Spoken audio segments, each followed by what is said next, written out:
Welcome back to Tin Man Customs, gang, and we're getting ready to start on another project here.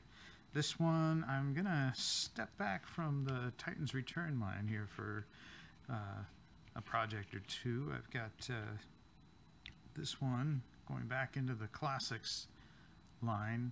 This was a figure a friend of mine gave me a few years, it's been a lot longer than a few years now, but I believe this was a KO of Starscream, but it's the ghost version, so he's all translucent plastic here. Every bit of him seems to be translucent except maybe the jet thrusters there. And all the color on him, I believe, from looking at it, might very well be painted on there, painted on the inside of it. At least that's what I'm hoping for. I know the red is definitely painted on there. What I'm going to do with this guy is turn him into a Classics version of Sunstorm, and I decided to do that with using the translucent one because I am going to try Tamiya's clear orange paint, so he'll still look like he's vibrant and full of solar energy or whatever, about ready to explode with solar energy. So we'll see how this ends up working. He's gonna get a bath in 91% isopropyl alcohol to try and clean off all of this paint that's on the deco there, so we can try and strip all that away and then have a nice completely clear figure. At least that's what I'm going to do in theory. So we'll go ahead and get him taken apart and into the isopropyl bath and see how that turns out.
got him all finished up, and I gotta say, I'm really stoked on how this came out.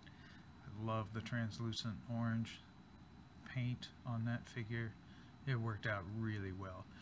I was really impressed with how well all the color came off of the Ghost Starscream figure, and ended up getting him down to almost completely clear. There were a few spots that were where the paint just refused to come off.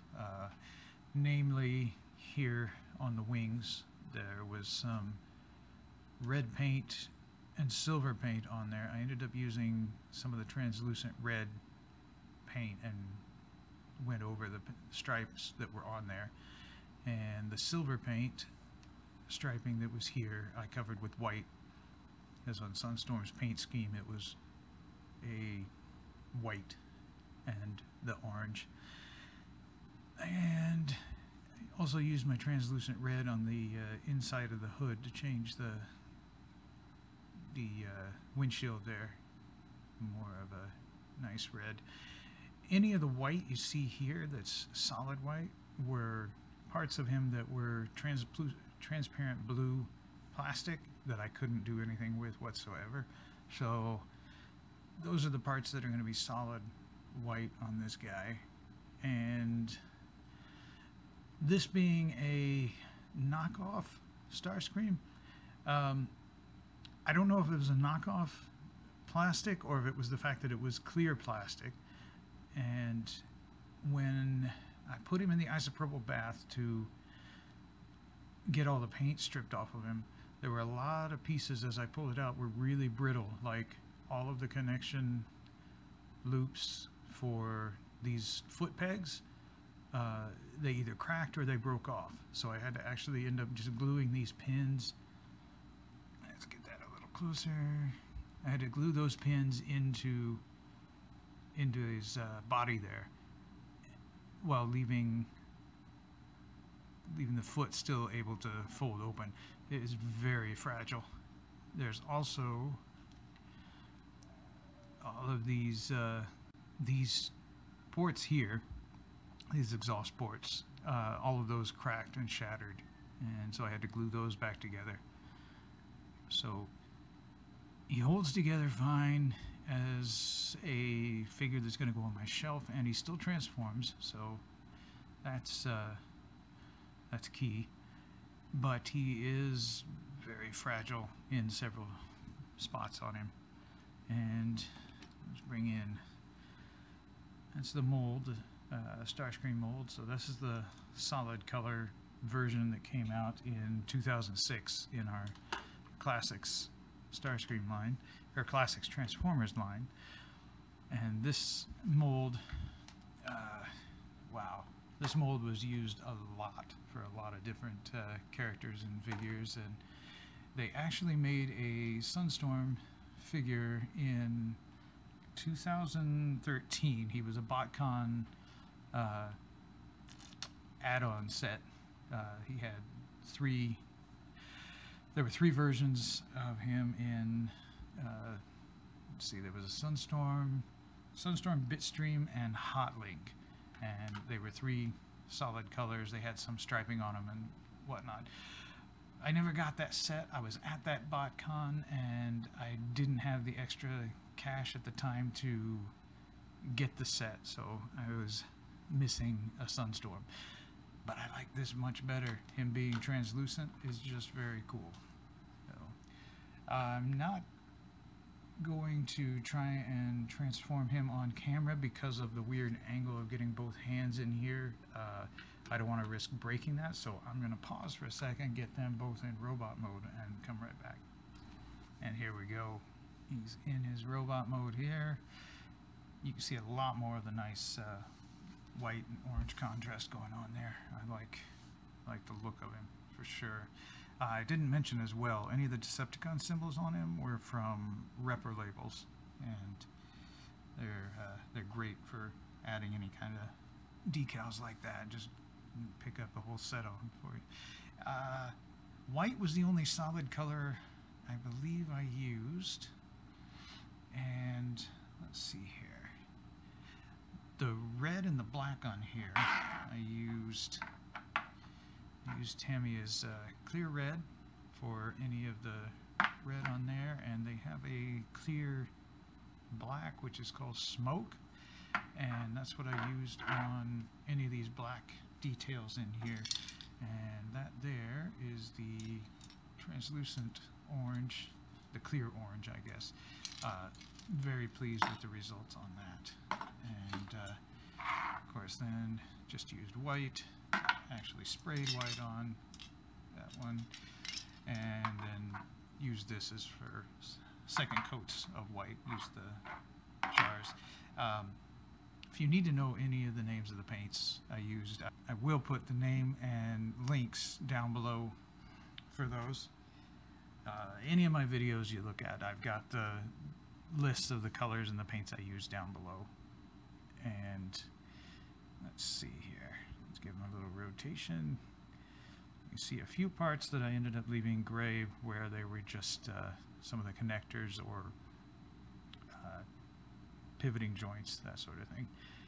The paint on his head was actually what was on the Starscream figure, the Ghost Starscream figure already. That worked fine. It was already a translucent black, so left that. And let's see, so that is him. He's still fully posable like the original figure. We'll go ahead and compare him. Bring in Starscream. There he is. And this character was briefly seen in the original cartoons, like the first couple episodes. He was kind of a background character. And later on in the comics, when they brought him in, he was a clone of Starscream and an experiment of shockwaves, so he was full of radiation energy, and so I think having him nice translucent kind of gives him that look like he's bursting with energy. So I dig it for sure. Very pleased with it. I'm a sucker for translucent figures anyway, so that is him. Overall, pretty pleased with this guy. I think I'll be revisiting this Seeker mold yet again. I've got another one based off of the Starscream mold, and might be the next video or two that I have him worked on. And give me a like, comment, and subscribe down there, and let me know what you think. As always, thanks for stopping by, and I will get back to work on my next mod.